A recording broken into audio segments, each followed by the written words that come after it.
ಹೋಮದಿಂದ ಅವು ಮನಃಶಾಂತಿ ಆಗ್ತಾ ಇತ್ತು, ಕ್ರೂರತ್ವವನ್ನು ಕಳ್ಕೊಳ್ತಾ ಇದ್ದು ಒಂದು ಚಿಂತನೆ ಇದೆ. ಆನಂತರ ರಾಜರು ಮಹಾರಾಜಗಳು, ಇವತ್ತಿನ ರಾಜರಿಗೆ 10 ರೂಪಾಯಿ ಕೊಡೋ ಶಕ್ತಿ ಇಲ್ಲ ಸರ್ಕಾರದನ್ನು. ಆವತ್ತಿನ ರಾಜರುಗಳಿಗೆ ತಲೆಯನ್ನು ಕಡಿಸುವಷ್ಟ ಶಕ್ತಿ ಇತ್ತು. ಇದ್ದಲ್ಲೇ ಆದೇಶ ಕೊಡ್ತೆ ತಲೆ ಕಟ್ಟು ಮಾಡುತ್ತಿದ್ದ ಅವನು.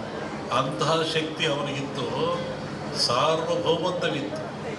ಅಂಥವ್ರು ಏನು ಮಾಡ್ತಾಯಿದ್ರು, ನಾರುಮುಡಿಯಲ್ಲಿ ಬರಿಗಾಲಿನಲ್ಲಿ ಕಾಡಿಗೆ ಹೋಗಿ, ಆಶ್ರಮಕ್ಕೆ ಹೋಗಿ, ಋಷಿಗಳ ಮುನಿಗಳಿಗೆ ಶಿರವಾಗಿ ಆ ಅಗ್ನಿ ಹೋಮದಲ್ಲಿ ಪಾಲ್ಗೊಂಡು ಸುಭಿಕ್ಷೆಯನ್ನು ಬೇಡ್ತಾ ಇದ್ದರು, ನಾಡಿನ ಸುಖವನ್ನು ಬೇಡ್ತಾ ಇದ್ದರು, ಆಶೀರ್ವಾದ ತಗೊಂಡು ಬರ್ತಾಯಿದ್ರು. ಅಂದರೆ ಈ ಹೋಮಗಳು ಆಧ್ಯಾತ್ಮಿಕವಾಗಿ ಹೌದು, ನಾಡಿಗೆ ಮಳೆ ಬೆಳೆ ರೋಗ ರುಜಿನಗಳನ್ನು ದೂರ ಮಾಡುವಂಥ, ಆಯುಷ್ಯವನ್ನು ಕೊಡುವಂಥ ಶಕ್ತಿಯು ಹೌದು.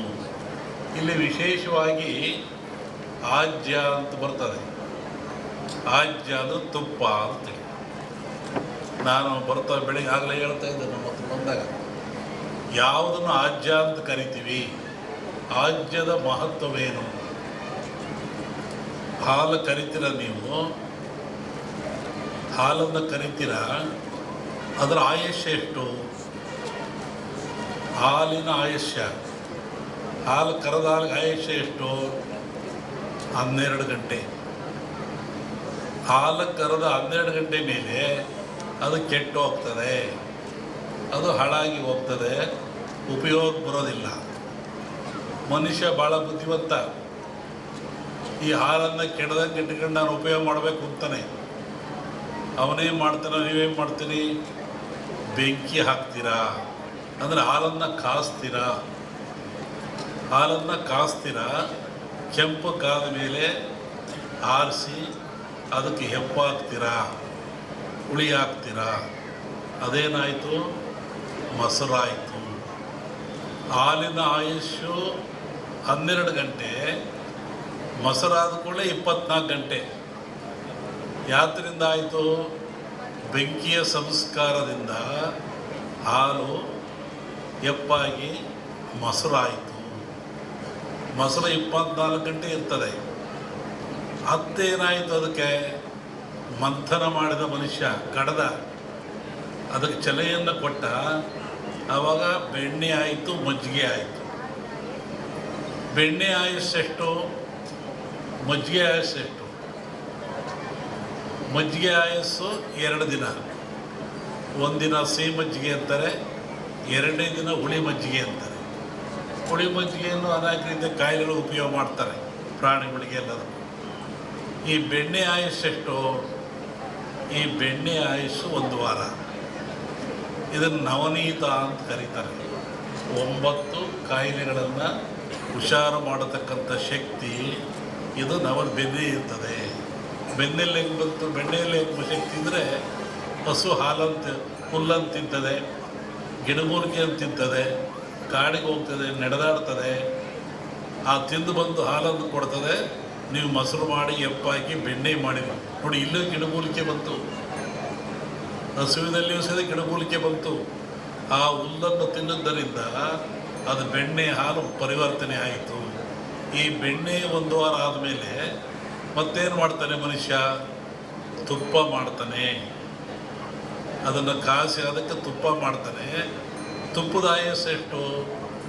100 ವರ್ಷ. ನೋಡಿ, 12 ಗಂಟೆ ಹಾಲು ಸಂಸ್ಕಾರದಿಂದ ಏನಾಯಿತು? ತುಪ್ಪು ಆಯಿತು. ಅದರ ಆಯುಷ್ಯು 100 ವರ್ಷ. ಕ್ರೂರವಾದ ಪ್ರಾಣಿಗಳಿರ್ತವೆ. ಆ ಪ್ರಾಣಿಗಳು ಸಹಿತ ಮನುಷ್ಯನನ್ನು ಹಿಂಸೆ ಮಾಡಲ್ಲ.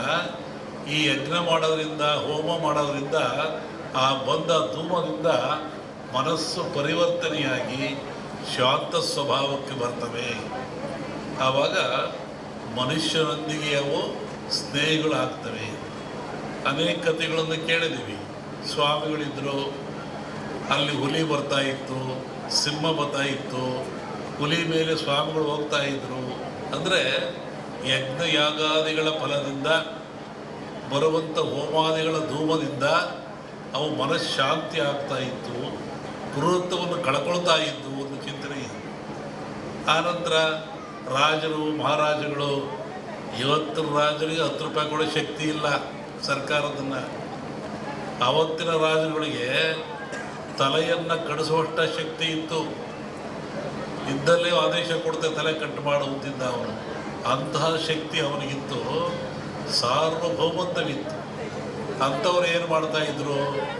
ನಾರ್ಮುಡಿಯಲ್ಲಿ, ಬರಿಗಾಲಿನಲ್ಲಿ ಕಾಡಿಗೆ ಹೋಗಿ, ಆಶ್ರಮಕ್ಕೆ ಹೋಗಿ, ಋಷಿಗಳ ಮುನಿಗಳಿಗೆ ಶಿರವಾಗಿ ಆ ಅಗ್ನಿ ಹೋಮದಲ್ಲಿ ಪಾಲ್ಗೊಂಡು ಸುಭಿಕ್ಷೆಯನ್ನು ಬೇಡ್ತಾ ಇದ್ದರು, ನಾಡಿನ ಸುಖವನ್ನು ಬೇಡ್ತಾ ಇದ್ದರು, ಆಶೀರ್ವಾದ ತಗೊಂಡು ಬರ್ತಾಯಿದ್ರು. ಅಂದರೆ ಈ ಹೋಮಗಳು ಆಧ್ಯಾತ್ಮಿಕವಾಗಿ ಹೌದು, ನಾಡಿಗೆ ಮಳೆ ಬೆಳೆ ರೋಗ ರುಜಿನಗಳನ್ನು ದೂರ ಮಾಡುವಂಥ, ಆಯುಷ್ಯವನ್ನು ಕೊಡುವಂಥ ಶಕ್ತಿ ಹೌದು. ಇಲ್ಲಿ ವಿಶೇಷವಾಗಿ ಆಜ್ಯ ಅಂತ ಬರ್ತದೆ. ಆಜ್ಯ ಅದು ತುಪ್ಪ ಅಂತೇಳಿ ನಾನು ಬೆಳಿಗ್ಗೆ ಆಗಲೇ ಹೇಳ್ತಾ ಇದ್ದೆ ನಮ್ಮ ಹತ್ರ ಬಂದಾಗ, ಯಾವುದನ್ನು ಆಜ್ಯ ಅಂತ ಕರಿತೀವಿ, ಆಜ್ಯದ ಮಹತ್ವವೇನು? ಹಾಲು ಕರಿತೀರ ನೀವು, ಹಾಲನ್ನು ಕರಿತೀರ, ಅದರ ಆಯುಷ್ಯ ಎಷ್ಟು? ಹಾಲಿನ ಆಯುಷ್ಯ, ಹಾಲು ಕರೆದ ಹಾಲಿಗೆ ಆಯುಷ್ಯ ಎಷ್ಟು? 12 ಗಂಟೆ. ಹಾಲು ಕರೆದ 12 ಗಂಟೆ ಮೇಲೆ ಅದು ಕೆಟ್ಟು ಹೋಗ್ತದೆ, ಅದು ಹಾಳಾಗಿ ಹೋಗ್ತದೆ, ಉಪಯೋಗ ಬರೋದಿಲ್ಲ. ಮನುಷ್ಯ ಭಾಳ ಬುದ್ಧಿವಂತ. ಈ ಹಾಲನ್ನು ಕೆಡದಂಗೆ ಇಟ್ಕೊಂಡು ನಾನು ಉಪಯೋಗ ಮಾಡಬೇಕು ಅಂತಾನೆ. ಅವನೇನು ಮಾಡ್ತಾನೆ, ನೀವೇನು ಮಾಡ್ತೀರಿ? ಬೆಂಕಿ ಹಾಕ್ತೀರಾ, ಅಂದರೆ ಹಾಲನ್ನು ಕಾಸ್ತೀರಾ. ಹಾಲನ್ನು ಕಾಸ್ತೀರಾ, ಕೆಂಪು ಕಾದ ಮೇಲೆ ಆರಿಸಿ ಅದಕ್ಕೆ ಹೆಪ್ಪು ಹಾಕ್ತೀರಾ, ಹುಳಿ ಹಾಕ್ತೀರಾ. ಅದೇನಾಯಿತು? ಮೊಸರಾಯಿತು. ಹಾಲಿನ ಆಯುಷ್ಯು 12 ಗಂಟೆ, ಮೊಸರಾದ ಕೂಡಲೇ 24 ಗಂಟೆ. ಯಾತ್ರಿಂದ ಆಯಿತು? ಬೆಂಕಿಯ ಸಂಸ್ಕಾರದಿಂದ ಹಾಲು ಹೆಪ್ಪಾಗಿ ಮೊಸರಾಯಿತು. ಮೊಸರು 24 ಗಂಟೆ ಇರ್ತದೆ. ಅತ್ತೇನಾಯಿತು? ಅದಕ್ಕೆ ಮಂಥನ ಮಾಡಿದ ಮನುಷ್ಯ, ಕಡದ, ಅದಕ್ಕೆ ಚಲೆಯನ್ನು ಕೊಟ್ಟ. ಆವಾಗ ಬೆಣ್ಣೆ ಆಯಿತು, ಮಜ್ಜಿಗೆ ಆಯಿತು. ಬೆಣ್ಣೆ ಆಯುಸ್ಸೆಷ್ಟು? ಮಜ್ಜಿಗೆ ಆಯುಸ್ಸೆಷ್ಟು? ಮಜ್ಜಿಗೆ ಆಯಸ್ಸು 2 ದಿನ. ಒಂದಿನ ಸಿಹಿ ಮಜ್ಜಿಗೆ ಅಂತಾರೆ, 2ನೇ ದಿನ ಹುಳಿ ಮಜ್ಜಿಗೆ ಅಂತಾರೆ. ಹುಳಿ ಮಜ್ಜಿಗೆಯನ್ನು ಅನೇಕ ರೀತಿಯ ಕಾಯಿಲೆಗಳು ಉಪಯೋಗ ಮಾಡ್ತಾರೆ, ಪ್ರಾಣಿಗಳಿಗೆ ಎಲ್ಲರೂ.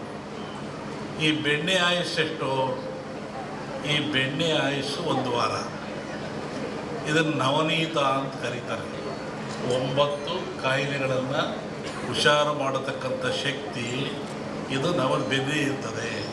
ಬೆನ್ನೆ